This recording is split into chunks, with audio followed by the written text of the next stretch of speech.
19 octobre 2023 à Gaza.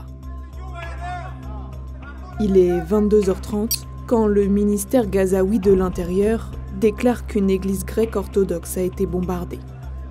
Un endroit où s'abritaient des centaines de personnes à 200 mètres de l'hôpital Al-Ali, où une explosion a eu lieu 2 jours plus tôt.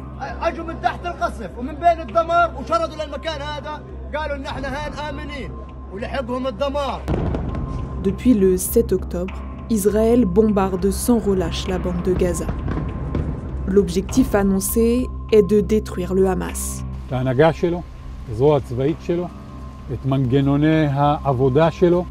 Pourtant, des civils ont été visés.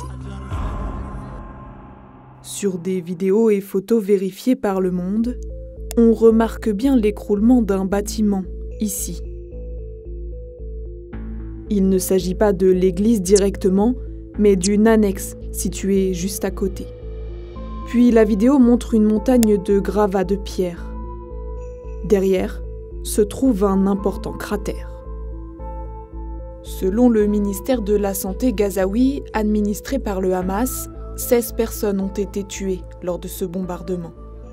Les images des funérailles montrent une quinzaine de corps. Le lendemain, l'armée israélienne a reconnu auprès de l'AFP avoir réalisé un raid aérien ayant touché l'église. Ce bombardement a été condamné par le patriarcat orthodoxe de Jérusalem, qui l'a qualifié de crime de guerre. 6 jours seulement après le début de l'offensive, l'armée israélienne annonçait avoir déjà largué 6000 bombes sur l'enclave palestinienne. Voici ce que cela représente sur une carte.